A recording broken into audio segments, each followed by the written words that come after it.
ভাল নালাগে যে কটনৰ হৈ পেলাই আমি এনেকৈ দাবী কৰিলেহে যে আমাৰ প্ৰাপ্যটো পাম, সেইটো আমাৰ ভাল নালাগে। আমি কটনক ভাল পাওঁ আৰু হাড়ে হিমজুৱে ভাল পাওঁ। গতিকে এই কটনৰ হৈ আমি পেপাৰে পত্ৰই কটনৰ নাম এনেকৈ ওলাই থকাটো আমি ভাল নাপাওঁ।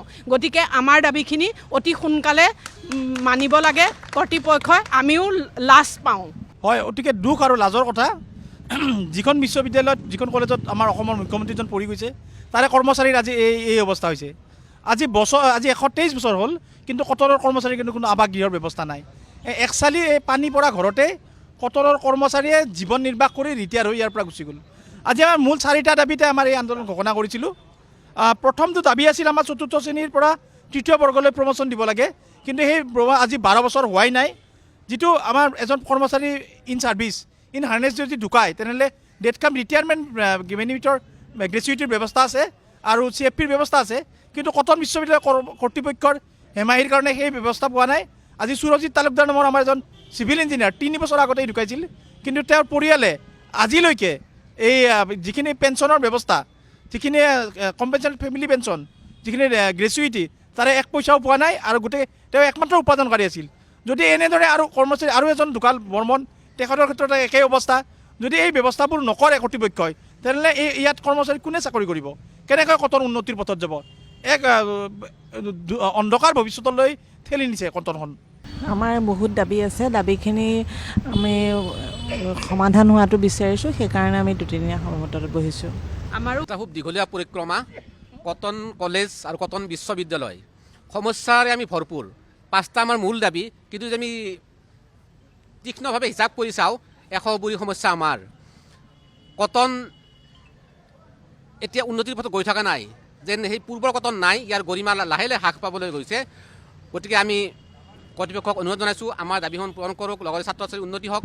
আৰু এই সুযোগতে আমি আমাৰ প্ৰাক্তন ছাত্ৰ সন্মানীয় মুখ্যমন্ত্ৰী হিমন্ত বিশ্ব শৰ্মাৰা তেওঁক অনুৰোধ কৰিছোঁ হস্তক্ষেপ কৰিবলৈ, যাতে কৰ্মচাৰী সমস্যা সমাধান কৰে আৰু কটন কলেজ বিশ্ববিদ্যালয় হোৱাৰ পিছত যাতে পূৰ্বৰ গৰিমা কটন আকৌ ঘূৰি আহে সেই কামনা কৰিছোঁ। আৰু বিশ্ববিদ্যালয় হোৱাৰ পিছত কৰ্তৃপক্ষৰ যি হেমাহি সেইটো বন্ধ হওক, সন্মানীয় মুখ্যমন্ত্ৰীয়ে হস্তক্ষেপ কৰক আৰু সকলো কৰ্মচাৰীৰে যিখিনি কটনৰ কৰ্মচাৰী আছিল তেওঁলোকৰো বেনিফিট হওক। নতুনকৈ যিবিলাক নিযুক্তি পাইছে তেওঁলোকৰো যি অসুবিধাবিলাক হৈ আছে সকলো সমস্যাবিলাক পূৰ হ'ব লাগে। আজি 123 বছৰ কটনৰ হ'ল, কিন্তু আজিলৈকে কৰ্মচাৰী আৱাসগৃহ নাই। আমাৰ এতিয়া প্ৰমোশ্যন দিব লগা আছে 4th গ্ৰেডৰ পৰা 3rd গ্ৰেড, আৰু আমাৰ ছুপাৰিণ্টেণ্ডেণ্টৰ পোষ্টটো খালী আছে, এইটো প্ৰমোশ্যনেল পষ্ট বনাব লাগে, সেইটো কাৰণে আমি দাবী দি আছে। মই এটা বেলেগ কথা আপোনালোকক ক'ব বিচাৰিছোঁ, কৰ্তৃপক্ষৰ হেমাহি গভমেণ্টৰ পৰা এখন লেটাৰ দিছে, গভমেণ্টৰ দিছে 1/10/2024 তাৰিখে। এই উত্তৰটো গভমেণ্টক এই অথৰিটি ভয় নকৰে। ৰিপ্লাই দিছে 27/11/2024। গভমেণ্টৰ উত্তৰ দিওঁতে 1 মাহ 26 দিন লগাইছে। আমাৰ সাধাৰণ কৰ্মচাৰীৰ সমস্যা এটা কৰিলে এপ্লিকেশ্যন দিলে কিমান দিন লগাব? আপোনালোকৰ ভয়াৱহতা কি অৱস্থা হৈছে আপোনালোকে চিন্তা কৰি চাওক। এই কৰ্তৃপক্ষক অথৰিটিক কৰ্মচাৰী সন্থাৰ লগত মুখ্যমন্ত্ৰীৰ হস্তক্ষেপ বিচাৰিছোঁ, সমূহীয়া এটা আলোচনা কৰক।